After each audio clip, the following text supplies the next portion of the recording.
Shemai. Today we're going to have a look at domestic apples. It's autumn and we looked at crab apples a couple of weeks ago, and following on from that it just seemed to make sense to look at domestic apples, and in Latin it's Malus domestica and in Welsh it's aval, which literally means apple. Now we had Apple Day and celebrated Apple Day a couple of weeks ago, and also Halloween has just been, and apples have a link to Halloween as well. So the agricultural use of apples dates back about 5,000 years, and all domestic apples originate from a single species, Malus sieversii, which originated in Kazakhstan. Now these apples are amazing because they're one of the most complex of all sort of plants, I guess, because they possess over 50,000 genes. Now, the tricky thing with apples is that if I wanted to have a plant, this particular one here, and I took the seeds out and I planted them, I'm very, very unlikely to get the same plant because apples are heterozygous, which means that their genes are not passed on like those in animals. So if I planted the seeds of this apple into the ground, it's highly unlikely that I would get anything that looked like it or certainly tasted like it, because their genes are basically randomly mapped. So if I did like this one, the best way to go about it would be to graft it, and we'll have a look at that in a second. Apples probably became domesticated because they are such a good food, and they were most likely introduced by Alexander the Great because they're such a good sort of sustaining food, a marching food. So they're full of vitamin C, they store really well, and they can obviously be dried and transported like that as well. So over the years, apples have suffered lots of ups and downs in popularity. I mean, monks and nuns used to have big apple orchards because they wanted to be self-sufficient. They wanted to sort of, I guess, separate themselves from the outside world. Also, during the reign of Henry VIII, he actually had a royal fruiterer who planted orchards to experiment with different varieties. But also there was lots of downs. Obviously during the Black Death, orchards were neglected, they weren't cared for, and then between 1649 and 59, during the 10 years of the Civil War, they were left to sort of go into disrepair, I guess, if that's the right word, and also during the reign of Queen Victoria. But sort of after 1870, there was another orchard boom as the prosperity of the Industrial Revolution came about, and there was far better transport and equipment, so apples became way more popular. But by the sort of peak, I guess, of apple production was in the 1950s, with around about 273,000 acres of commercial orchards through Britain. Now, since then, around about 90% of the traditional orchards have been lost due to neglect, due to development and conversion into intensive apple and fruit farms. So, like I said, these, if I planted the pip in the ground, it's unlikely we're going to get anything that resembles the plant that we see here. So most, or nearly all of the apples that you would buy in the shops or that you would see growing like this have been grafted onto a hardy rootstock. And when we looked at crab apples back a few weeks ago, it's generally something like a crab apple root that the tree would be grafted onto. And grafting basically means that you take a piece of the stick and you cut it and you actually insert it into the existing wood, and it's done in a particular way that it will grow. And I've seen programs where actually you can have lots and lots and lots of different varieties of apple all growing on the same tree because they've been grafted onto it. It's fascinating. Now, inside of the apples, the pip contains a shiny coating. Now, the shiny coating is actually the poison cyanide, and what that does, that keeps the apple dormant. It stops it from germinating until that coating has been taken away. And generally, the way it's taken away is by the acid in the stomach of whatever's eaten it, be a bird or some kind of animal or mammal that would come foraging for the apples that have dropped.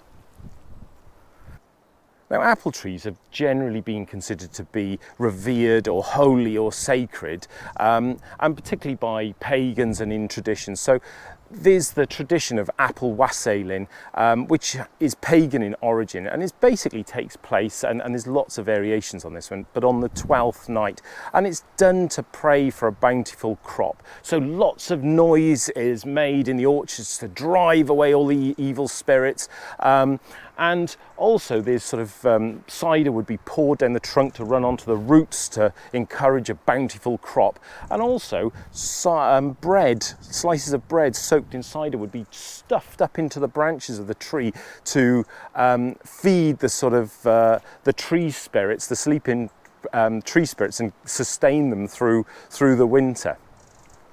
In the legend of King Arthur, he was taken to the Vale of Avalon to have his wounds healed. Now, the Vale of Avalon it's actually meant paradise, and it means the apple vale.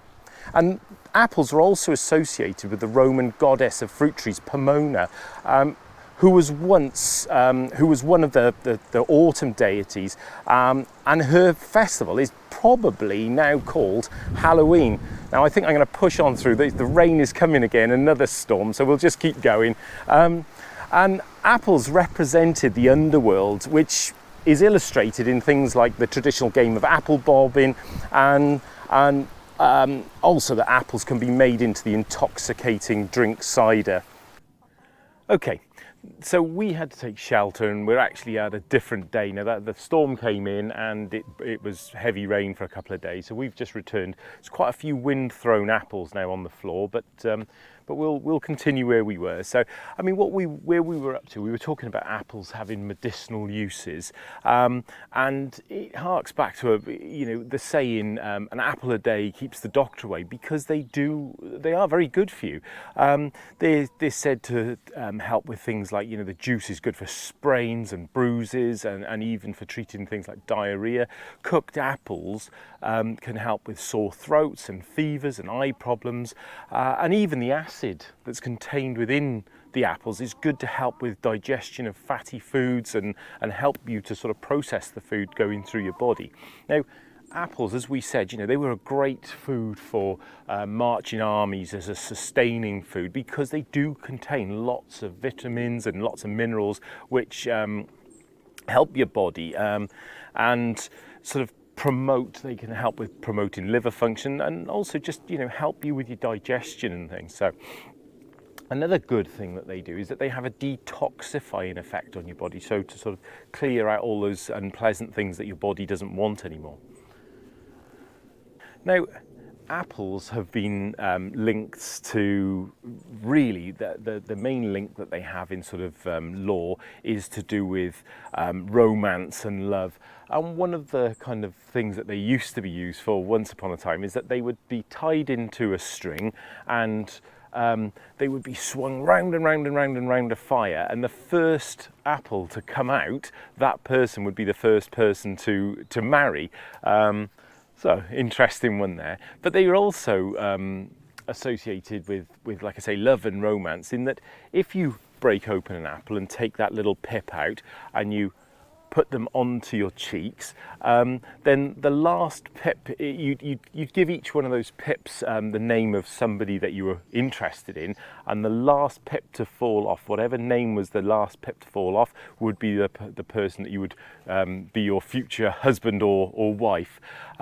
It's also throwing pips into a fire, and there was a rhyme that if you love me, bounce and fly, if you hate me, lie and die, because what can happen with pips in a fire is that they can sort of expand and pop, a bit like popcorn, I guess. So basically, if you love me, bounce and fly, so you're throwing the pips in with, again, the name of the person that you might be interested in or that you might fancy, and if it popped, it was a clear sign that they loved you, and if it just led and died in the fire, then obviously not interested. Also, we'll pop them off because these are ripe really for picking. Oh, there we go, there's another one dropped. It was also said that twisting the stem for each letter of the alphabet would reveal your sort of future partner. So it would be like A, B, C, D. So there we go. I don't think Mrs. C would be very happy that that my future partner will be somebody beginning with a D, but you know, it's not sure if it's true or not. Anyway, all of these kind of these links to sort of romance and love obviously led to the sort of well-known saying as well that the person would be the apple of your eye. So you know, the person that you're sort of really truly in love with, I guess. So there we go. Domestic apples. I mean, crab apples are fascinating, but domestic apples have so much history. Like I say, going back, domesticated apples going back like 5,000 years. It's an amazing sort of thing.